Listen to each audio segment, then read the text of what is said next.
दोस्तों का बहुत बहुत स्वागत है। दोस्तों, क्या आप थायराइड की दवा कई सालों से खा रहे हैं लेकिन आपकी थायराइड ठीक नहीं हो रही है, रिपोर्ट बार बार गलत आ रही है।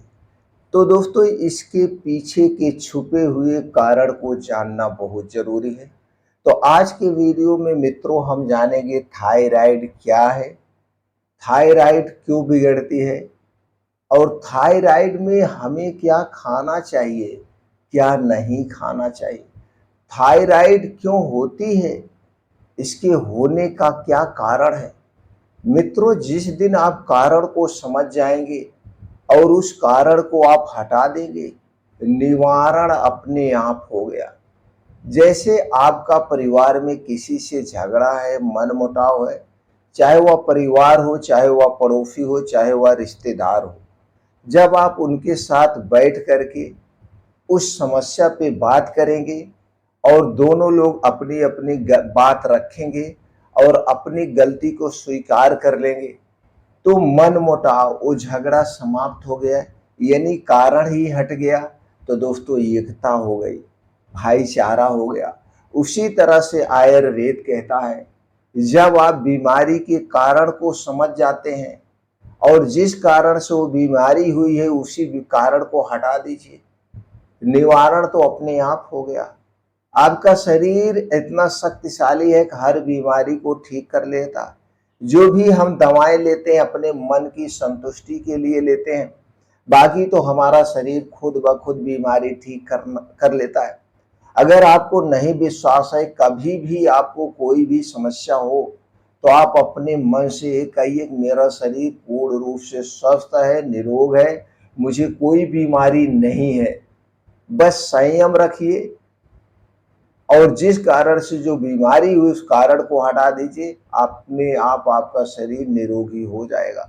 तो चलिए दोस्तों, सबसे पहले हम ये जान लेते हैं थायराइड क्या है और ये थायराइड बिगड़ती क्यों है, क्यों बिगड़ती है। दोस्तों, थायराइड एक छोटा लेकिन शक्तिशाली ग्रंथि है जो मेटाबॉलिज्म को कंट्रोल करती है। इसे हम आज आम बोलचाल की भाषा में समझेंगे जिससे समझने में आसानी हो। दोस्तों, जब यह ग्रंथि असंतुलित होती है तो दो स्थिति बनती है, यानी कि जब ये अपना नियंत्रण खोती है तो उस समय दो स्थिति उत्पन्न होती है। पहली स्थिति होती है दोस्तों, पहला जो होता है वो है हाइपोथायराइड। हाइपोथायराइड किसे कहते हैं, यानी जो है हाइपोथायराइड कम काम करती है। और दूसरा है हाइपरथायराइड। अब देखिए, पहले में हाइपोथायराइड काम कम कर रही है और दूसरे में दोस्तों हाइपरथायराइड जो है अधिक काम कर रही है। यानी कि दोनों परिस्थितियां हमारे लिए नुकसानदेह है। कम काम करेगी तो भी दोस्तों हमें थायराइड होगी, ज्यादा काम करेगी तो भी हमें समस्याएं होगी। ये दो तरह की होती है। दोस्तों, हाइपो में क्या होता है, आपका वजन बढ़ता है, थकान रहती है और बाल झड़ते हैं। सबसे बड़ा कारण ये है, पहचान आसानी से है जब आपको हाइपोथायराइड होगी। हाइपोथायराइड कब होती है, इसमें थायराइड जो ग्रंथि है वो काम कम कर रही है। सीधे से समझिए, जो हाइपोथायराइड ग्रंथि है वो काम कम कर रही है, उसके कारण हमारा वजन बढ़ रहा है, हमें थकान रहती है और बाल हमारे झड़ते रहते हैं। अब दूसरी तरफ हम समझते हैं, जो हाइपरथायराइड है वो काम ज्यादा कर रही है। अब जब काम ज्यादा कर रही तो इसमें क्या हो रहा है, इससे हमको घबराहट होगी, पसीना होगा और हमारा जो वजन है वो कम होगा। अब उसमें वजन बढ़ रहा है और इसमें वजन कम हो रहा है। लेकिन अगर हम इसके जड़ में जाते हैं तो इसके जड़ का मेन कारण होता है गलत खान पान, गलत लाइफ स्टाइल और स्ट्रेस, जिससे हार्मोन असंतुलित होता है। अब जब ये हार्मोन असंतुलित हुआ तभी आपको हाइपोथायराइड, हाइपरथायराइड होते हैं। अब हमें ये जानने की जरूरत है, जब हमें थायराइड हो जाए, चाहे वो हाइपोथायराइड में है चाहे हाइपरथायराइड है, दोनों में से कोई भी थायराइड है, तो सबसे पहले हमें क्या बंद करना चाहिए, क्या नहीं खाना चाहिए। दोस्तों, सबसे पहले आपको ग्लूटीन नहीं लेना है। जिन चीजों में ग्लूटीन पाया जाता है उन्हें नहीं लेना है। सबसे ज्यादा ग्लूटीन किसमें पाया जाता है? गेहूं में। तो हाइपोथायराइड में सबसे बड़ा दुश्मन जो माना गया वो गेहूं को माना गया। गेहूं में क्योंकि ग्लूटीन ज्यादा होता है और ये ऑटो इम्यूनोथायराइड में सूजन को बढ़ा देता है। तो सबसे पहले काम, अगर आपको थायराइड है तो दोस्तों आप गेहूं का सेवन ना करें। इसके स्थान पर क्या विकल्प है? हम दूसरा क्या ले सकते हैं? मल्टीग्रेन आटा ले सकते हैं, मक्के का आटा ले सकते हैं, बाजरा ले सकते हैं, चने की रोटी खा सकते हैं। जितने दिन तक आप दवा ले रहे हैं उतने दिन तक गेहूं का प्रयोग ना करें। दूसरा क्या हमें नहीं खाना है? सोया का उत्पाद। सोया से बनी हुई जितनी भी चीजें हैं, चाहे वो सोया मिल्क हो गया, चाहे सोयाबीन की सब्जी हो गई, चाहे सोयाबीन का तेल हो गया, चाहे टोफू हो गया। दोस्तों सोया में आइसोफ्लेवोनेस होते हैं जो थायराइड हार्मोन्स के बनने में रुकावट डालते हैं। खासकर अगर आप पहले से थायरॉक्सिन ले रहे हैं, अगर थायराइड को कम करने वाली जो गोली होती है थायरॉक्सिन ले रहे हैं, तो दोस्तों यह उसको असर को कम कर सकते हैं। तो आपको सोया का कोई भी उत्पाद नहीं लेना। तीसरी चीज क्या नहीं लेना है? पत्ता गोभी, फूल गोभी, ब्रोकली। क्यों नहीं लेना है? इसे कच्चे रूप में आपको नहीं लेना है, पका करके आप सीमित मात्रा में ले सकते हैं, कच्चे तौर पे नहीं लेना है, क्योंकि इन सब्जियों में गाइट्रोजिन से भरपूर होती है। ये सारी सब्जियां क्या है?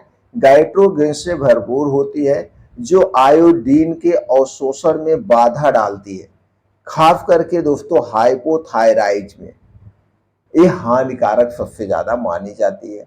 अब इसका विकल्प यही है, जब भी इस सब्जी का सेवन अगर करना ही चाहते हैं तो सीमित मात्रा में करें और उबाल के लें, क्योंकि कुछ लोग हैं इन सब्जियों का प्रयोग सलाद के तौर पे करते हैं, तो कच्ची तौर पे ना लें।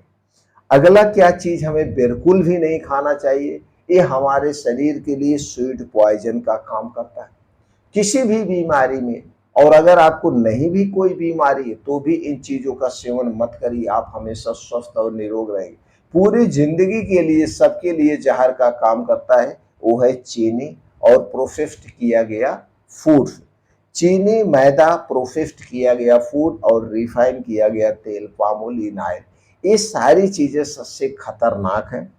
क्यों? क्योंकि दोस्तों ये थायराइड फंक्शन को सीधे प्रभावित करता है, ब्लड शुगर लेवल को बढ़ाता है, प्रोसेस्ड फूड से इन्फ्लामेशन और दोस्तों इंसुलिन रेजिस्टेंस बढ़ता है जो थायराइड को और बिगाड़ सकता है। ये हमारे पाचन तंत्र पे सीधे वार करता है। इसलिए दोस्तों इन चीजों का सेवन हमें बिल्कुल नहीं करना चाहिए, कभी भी नहीं करना चाहिए। पांचवी चीज है दोस्तों वो है कैफीन, चाय और कॉफी। अगर आप सुबह खाली पेट चाय का सेवन कर रहे हैं, कॉफी का सेवन कर रहे हैं, तो दोस्तों ये क्या है कि थायरॉक्सिन की अवशोषण प्रक्रिया को बाधित करता है, साथ में हार्मोनल असंतुलन को भी बढ़ाता है। तो सुबह सुबह कभी भी चाय कॉफी का सेवन न करें। इसका विकल्प क्या है? विकल्प के तौर पे दोस्तों आप सुबह सुबह गुनगुना पानी ले सकते हैं। ये पाचन तंत्र के लिए पानी अमृत का काम करेगा। इसके अलावा दोस्तों आप जीरा पानी ले सकते हैं, मेटाबॉलिज्म को बढ़ाता है, अग्नि तत्व को बढ़ाता है। सौंफ का पानी ले सकते हैं, मेथी का पानी ले सकते हैं, अदरक का पानी। ये सब पानी जो आप लेते हैं इसे आप ले लेंगे तो दोस्तों इसमें सारे वो गुण पाए जाते हैं जो हमारे पाचन तंत्र के लिए फायदेमंद है। छठी चीज हमें क्या नहीं लेना है दोस्तों? आयोडीन की अधिकता या कमी दोनों हानिकारक है। अगर आप बहुत अधिक मात्रा में आयोडीन लेंगे तो भी हानिकारक है, कम लेंगे तो भी हानिकारक है।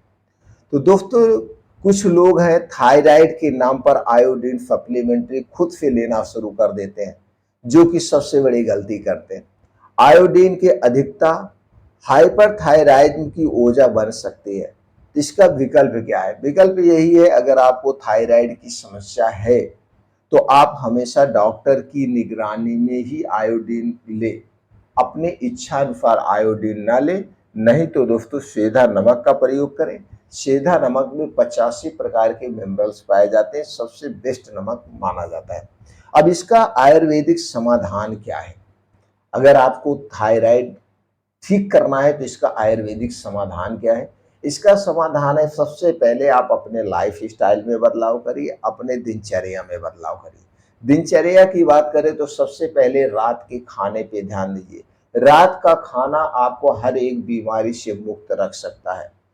रात का खाना हमेशा सूर्य डूबने के पहले खाना खाना शुरू कर दीजिए और सूर्य डूबने के पहले ये जो खाना खाएंगे एकदम हल्का सुपाच्य खाना होगा, आधे पेट खाना खाना है। सूर्य डूबने के बाद खाने के नाम पे कुछ भी नहीं लेना है। पीने के तौर पे सिर्फ और सिर्फ आप पानी ले सकते हैं। और सुबह कब लेंगे? दोस्तों सुबह आपको 4 से 5 बजे उठने का प्रयास करिए। 1 से 2 गिलास गुनगुना पानी पी लीजिए। डेली दिनचर्या से निवृत्त हो जाइए। अब योगा करिए, प्राणायाम करिए, मेडिटेशन करिए, फिर घर वापसी आइए। जो पानी हमने बताया था उस पानी में से कोई भी पानी ले सकते हैं। उसके बाद 9 बजे से 12 बजे के बीच में अगर आप ठीक करना चाहते हैं वास्तव में, तो 9 बजे से 12 बजे के बीच में कोई मौसमी फल, 1 प्लेट सलाद, 12 से 1 बजे के बीच में घर का बना हुआ खाना और फिर रात का खाना सूर्य डूबने के 1 घंटे पहले। ये आपकी खाने की दिनचर्या हो गई। अब दोस्तों जब आप योगा प्राणायाम करके वापस घर आएंगे, इसके लिए कुछ आयुर्वेदिक चीजें हैं, इनका सेवन आप कर सकते हैं। जैसे पहले धनिया पानी। धनिया पानी दोनों प्रकार की थायराइड के लिए अमृत का काम करता, बहुत ही फायदेमंद है। तो कैसे प्रयोग करना है दोस्तों? आप धनिया पानी ऐसे भी ले सकते हैं। अगर धनिया का सीजन है तो हरी धनिया की पत्ती की चटनी आप रोज 2 चम्मच लीजिए। रोज 2 चम्मच लीजिए, तुरंत एक कंट्रोल करता है। अगर आप सूखी धनिया का पानी लेना चाहते हैं तो 1 चम्मच धनिया रात को 1 गिलास मिट्टी के बर्तन में भिगो दीजिए, 1 गिलास पानी में। और सुबह जब आप योगा प्राणायाम करके घर वापस आएंगे तो सबसे पहले उस पानी को आप पी लीजिए और धनिया को चबा चबा के खा जाइए। अगर ऐसा नहीं कर पा रहे तो उस पानी को आप गैस पे चढ़ाइए, 1 गिलास पानी और डाल दीजिए। अब 2 गिलास पानी को 1 चम्मच धनिया को खूब बढ़िया से उबालिए। जब उबलते उबलते जब यह उबलते उबलते 2 गिलास पानी 1 गिलास बच जाए या 1 कप पानी बच जाए, इसी को रोज सुबह खाली पेट आप पीजिए।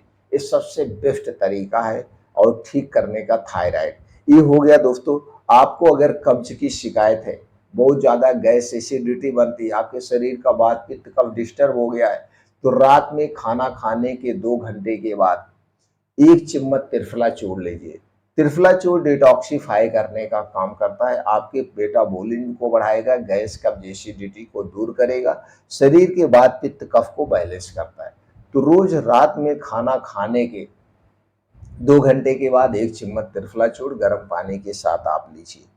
इसके अलावा कुछ आयुर्वेदिक दवाएं आती हैं, इन्हें आप प्रयोग कर सकते हैं। इनका नाम मात्र साइड इफेक्ट है। पहला टैबलेट है दोस्तों काचनार गुलगुल।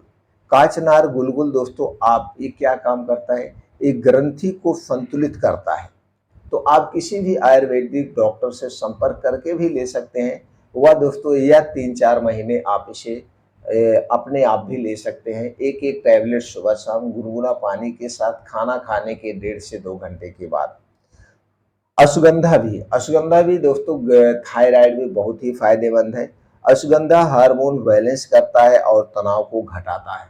तो अश्वगंधा का सेवन कैसे करना है? अश्वगंधा का सेवन आधा चम्मच अश्वगंधा यानी छोटी चम्मच से 3 ग्राम अश्वगंधा का पाउडर, इसे गुनगुने पानी के साथ रात में खाना खाने के 2 घंटे के बाद आप ले सकते हैं। और दूसरा दोस्तों आपको कुछ बातों पे ध्यान देना होगा। नींद अच्छी आनी चाहिए, इसके लिए आप ध्यान कर सकते हैं, मेडिटेशन कर सकते हैं। मेडिटेशन करने से हार्मोनल संतुलन को करने में बहुत आसानी हो जाती है। हार्मोन संतुलन करने का सबसे बड़ा फायदेमंद है। इसके बाद आप कुछ प्राणायाम कर सकते हैं, जैसे उज्जाई प्राणायाम, सर्गवासन, मत्स्यासन और अनुलोम विलोम।